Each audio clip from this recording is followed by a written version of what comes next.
I've been doing SEO since 2010, and there is more noise in our industry right now than probably since back in the Penguin days. So in this video, I'm going to talk about what I see as the future of search, where it's going, and if we even have a future here. Now, spoiler alert, we do, because search is essentially the gateway to the internet. As long as people are searching, then we're going to have a job, but it's going to change. It's already changing, and it's going to continue to change in ways that are going to make you very uncomfortable, because a lot of what SEOs do here is geo, Google optimization. And I get it.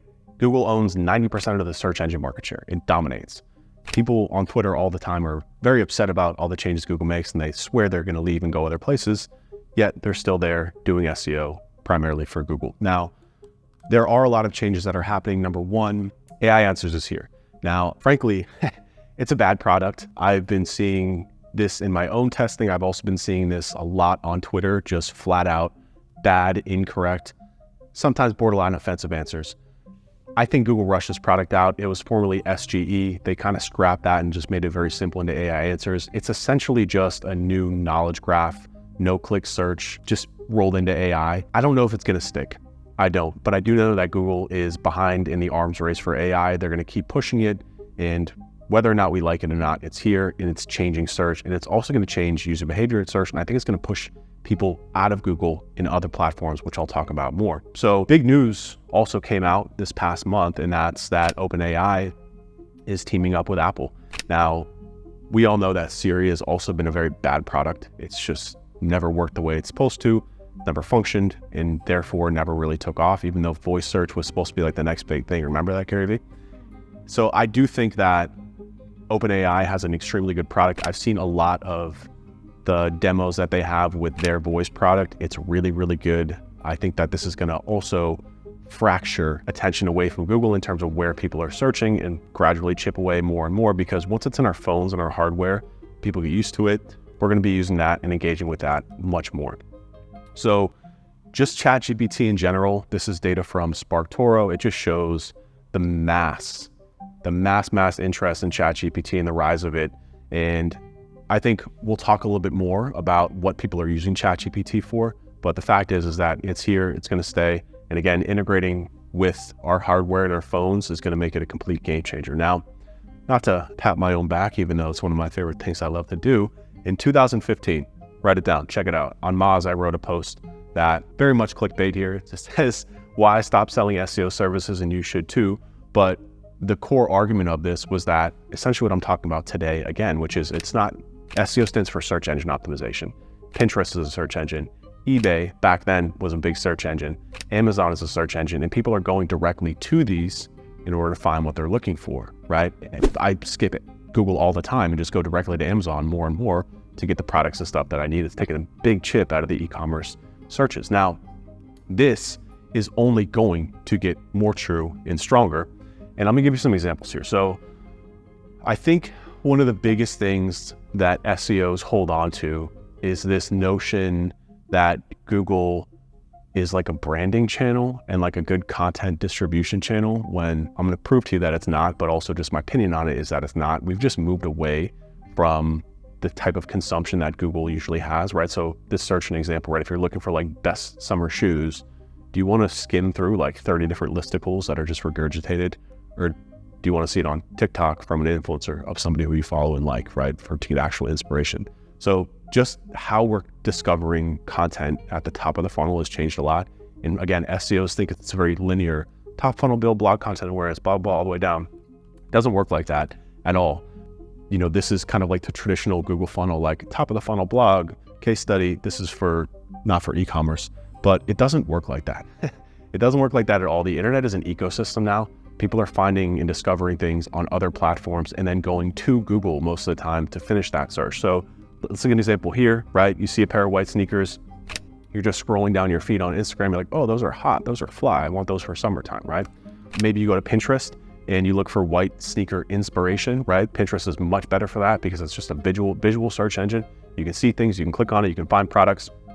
TikTok is another one that, you know, for especially the younger generation is using TikTok a lot. I personally use TikTok a lot for recipe searches, for travel searches. I just think a lot of these things Google has become a wasteland for. And we look at this, right? This is just an example of a SERP for white sneakers. But if you were to just truncate this to just white sneakers, you get the same thing. You get essentially like an e-commerce shop with unlimited results, bad results, irrelevant results, so many ads inside of Google. To me, it's a little bit overwhelming. I don't use Google to shop that much more. I know people do. I'm just saying that what happens is that Google gets the long tails, right? So after somebody has discovered these products on other platforms, they're going to Google to finish the search. And this is where SEOs are the loudest, is that they're like Google and Google Analytics, search and Google Analytics shows that it's the number one driver of sales. It's like, yeah, because you're not segmented that by search, because these are all long tails of somebody that's like, I want to buy Nike sneakers, size 12.5, Air Force One, right? All white. They're going there, already made up their mind to discover that, and then they're just shopping because Nikes are sold, as an example, across multiple websites, right? You probably wouldn't go to Nike. You can actually search Google because Nike is sold through hundreds of retailers, thousands of retailers across the country, and you can price shop using Google to do that. So the data you're getting here is skewed. Does Google still have a part in this search? Absolutely. You still want to be found for those searches and keywords, but you're not influencing people as much as you think by creating all that content at the top of the funnel. Now that's e-commerce. Let's say you're going through a divorce. Let's say you're a business owner, you're here in Miami, you're going through a divorce, you don't have a prenup. What do you do? Where do you start? Well, personally, I would go to ChatGPT for something like this. ChatGPT is really, really, really good because it's conversational. You can ask questions back and forth. So if you're going through something like this, you probably know that talking to an attorney is out of the question because they're going to charge you for it. You can call them and they're going to be like, yeah, it's $250 for a consultation. You're like, okay, let me do my own research. ChatGPT is great for stuff like this because you can go back and forth. You can ask follow-ups, connected to the internet. It's a very reliable source, and it's much cleaner too because it's giving you the exact information that you need. If you go to Google and try and search for this, again, you're going to have to fight through a ton of different results, open different websites, fight ads. It's a mess, right? So ChatGPT, again, this is on a web browser. Imagine when it's on our phones and you can ask Siri and go back and forth and actually have a conversation just like you'd be talking to an attorney, right? So this is going to cannibalize a lot of that stuff as well. YouTube is also great for this type of stuff. I see this in my industry all the time. Hello, making videos right now because this is one of the best ways to educate consumers and bring them into our ecosystem.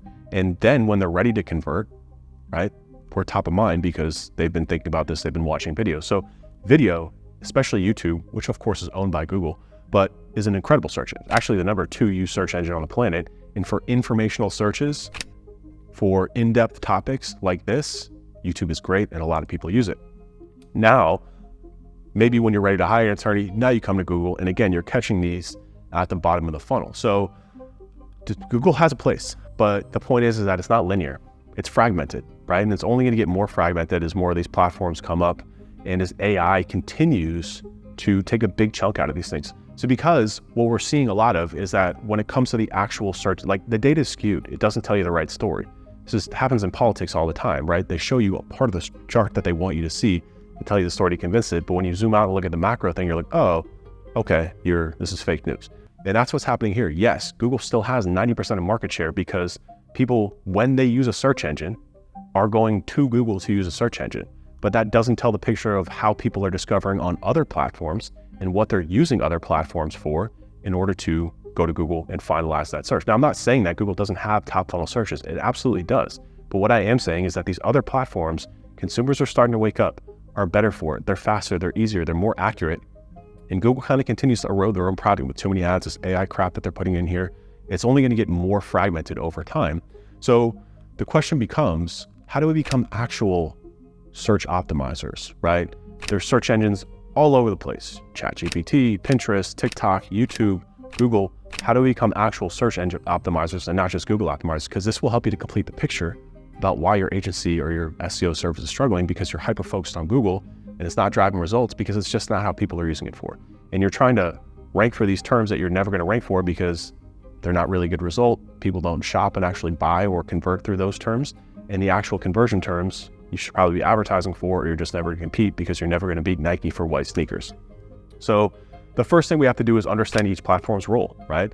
What ChatGPT is good for. ChatGPT right now, it's not a true search engine. You could use it as a search engine, but I personally wouldn't. But it's a great assistant. It's great for doing stuff. It's great for quick research. It's great for those short answers that you don't want to have to fight through Google for or fight Google's bad AI for. It's only going to get better. TikTok is a short video search engine, right? If you want something a little bit more visual, if you want to see it from influencers, travel, recipes, fashion, fitness, those are all great searches that TikTok lends very, very well to.